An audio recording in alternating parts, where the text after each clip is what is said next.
Hello, writers! I'm Kristen Kiefer, author of fantasy fiction and creative writing resources, and you are listening to the Well Storied podcast, where I share insights, encouragement, and actionable advice designed to help you craft sensational novels and build your best writing life, always in 30 minutes or less, so you can get back to writing, of course. Ready for the show? Let's get talking.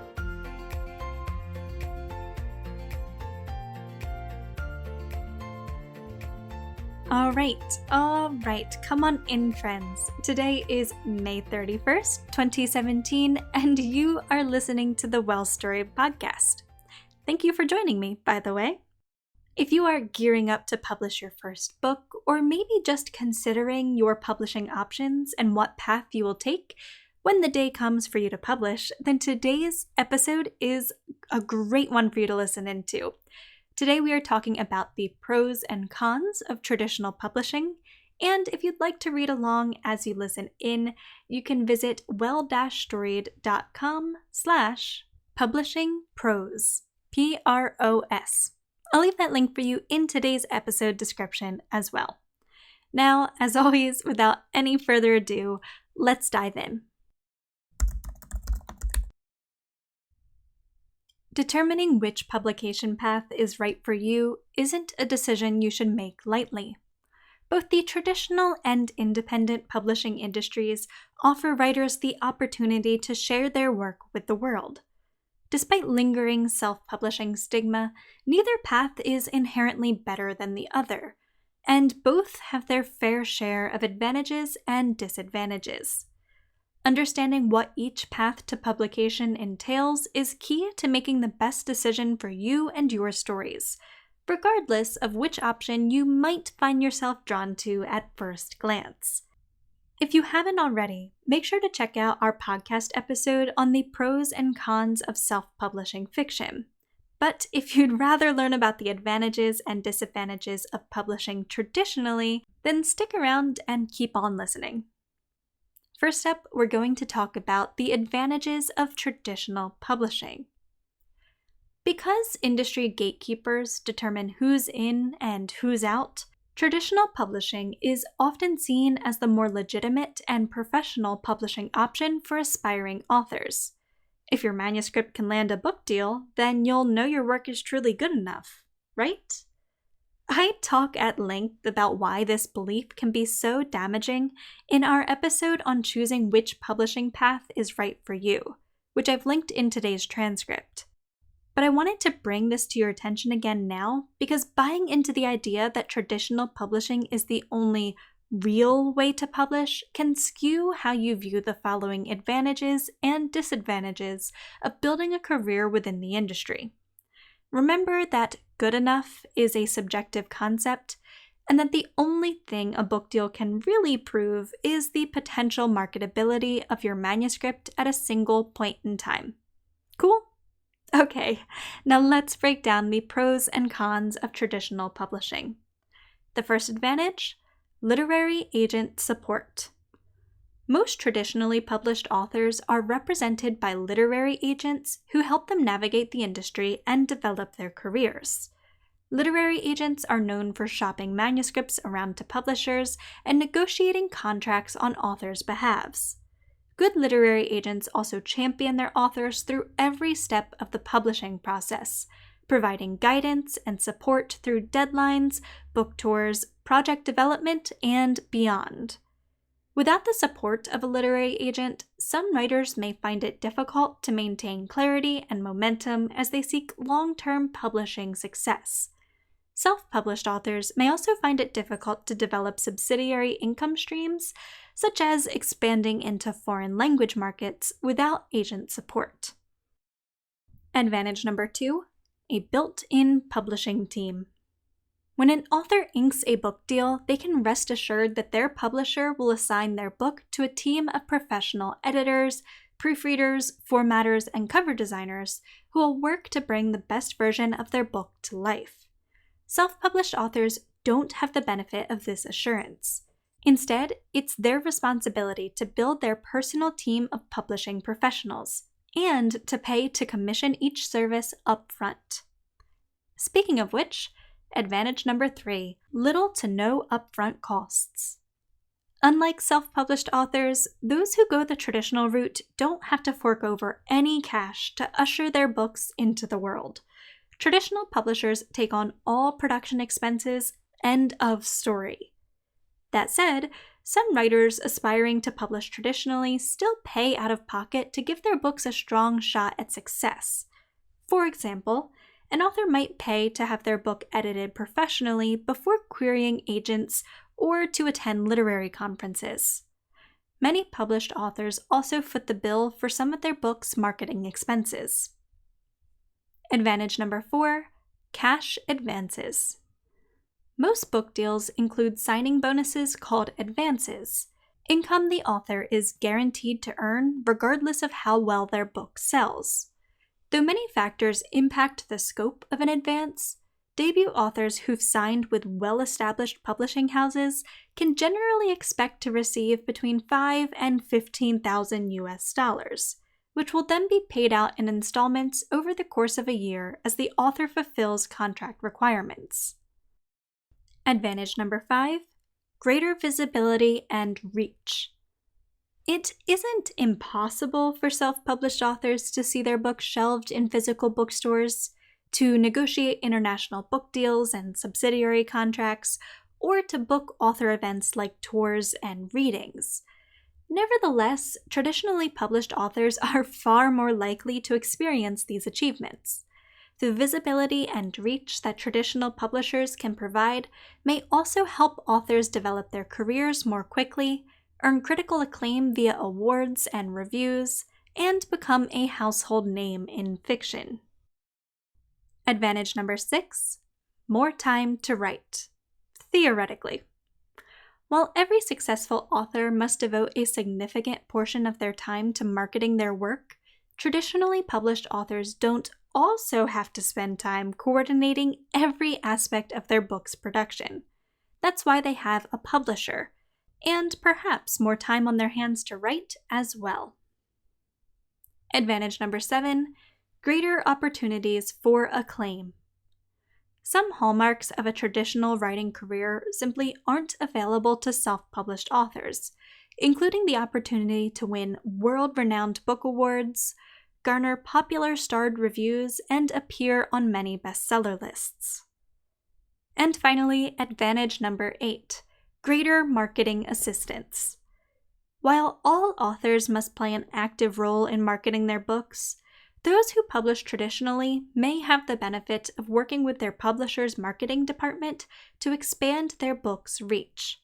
And the better their book sells, the more ongoing marketing support they'll likely receive. With all of that said, let's talk about the disadvantages of traditional publishing.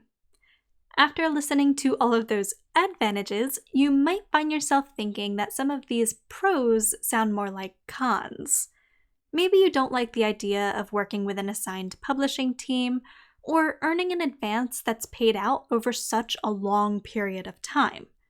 Regardless of subjectivity, here are 8 aspects of traditional publishing that most would consider a disadvantage rather than a benefit. Disadvantage number 1, lower royalty rates. Self-published authors typically enjoy 60 to 80% royalty rates. Meanwhile, traditionally published authors may take home as little as 12.5 cents for every dollar their book earns. Why so little? Firstly, publishers take a large cut to cover production expenses. Royalty rates for traditionally published authors typically fall somewhere between 15 and 25% depending on format. For example, paperback, hardback, ebook, or audiobook. Most literary agents then earn a 15% cut of their author's earnings. It's also important to note that authors only start receiving royalties after their book earns out. That is, after sales exceed their initial advance. And that number factors in the publisher's cut and their literary agent's rate. In other words, if an author receives a $5,000 advance, their book might need to earn upwards of $40,000 before the author ever sees another penny. For more information on advances and royalties, I've linked to a great breakdown by Alan Jacobson in today's episode transcript, so be sure to check that out. Disadvantage number 2, infrequent paydays. While self-published authors receive monthly royalty payments, traditional publishers typically only pay out twice a year. Combined with the fact that authors can only estimate how much they've made before it hits their bank account, these infrequent paydays can complicate personal finances. Disadvantage number 3, loss of creative control. Most traditionally published authors have little to no say over how their book is presented, including its title, cover design, back cover blurb, and even where it will be stocked in bookstores. Think a literary novel shelved as romance, or a historical drama packaged as a murder mystery. Sometimes, publishers even insist upon content changes that would drastically alter the author's vision for the story. And though a literary agent may be able to intercede on the author's behalf, a loss of creative control is often inevitable. Disadvantage number 4, a long publishing process. A self-published author may be able to prepare their book for publication in as little as a few months, and listing a book for sale online usually takes less than 48 hours. Not so for traditionally published authors. When a writer inks a book deal, their manuscript is added to the end of a long publishing timeline. Though 18 months is a common ETA, a book may take upwards of 3 years to finally appear on shelves. Disadvantage number 5, rejection, rejection, rejection. Breaking into the traditional publishing industry is far from easy. Most authors receive dozens, if not hundreds, of rejections from both literary agents and publishers before their book finally makes it to print. And rejection may not end there. One signed book deal is no guarantee that a publisher will issue a contract for subsequent books, especially if the first book doesn't sell well. So much rejection and instability can make pursuing a career in the traditional publishing industry a mentally and emotionally exhausting endeavor. Disadvantage number 6, loss of rights. Self-published authors retain the rights to all of their work. But when a writer signs a book deal, they sell the rights to their material to their publisher, which can prove a major issue in many situations. For example, an author might be forced to make revisions that don't align with their creative vision.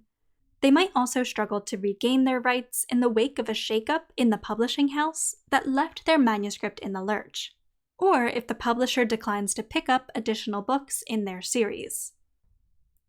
Disadvantage number 7, complicated contracts.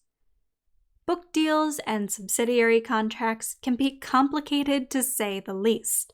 A good literary agent helps authors navigate these contracts, but all the legalese can nevertheless result in less than ideal circumstances, especially if the author doesn't fully comprehend their rights and the nature of the industry before going into the signing process. And finally, disadvantage number 8, the ever-shifting industry. Publishing is a messy industry. All authors will experience the ebb and flow of trends, but the traditional publishing industry can be especially turbulent. Literary agents come and go, publishing houses fold and merge, acquisitions editors quit, switch publishers, or rise through the ranks. Among other messy industry shifts, these shakeups can leave authors in a lurch, without an agent, with a manuscript in limbo, or with a contract they can't escape. In many ways, the traditional publishing industry is a true give and take. Despite many attractive benefits, the drawbacks to pursuing a traditional writing career are far from inconsequential. But, of course, self-publishing has its own pros and cons that are also worth exploring.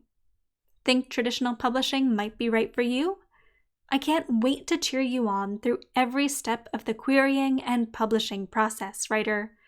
Just make sure to check out our other episodes on publishing before committing. You've got a big decision to make here. so don't settle until you're sure. Thank you for listening to today's episode of The Podcast Writer.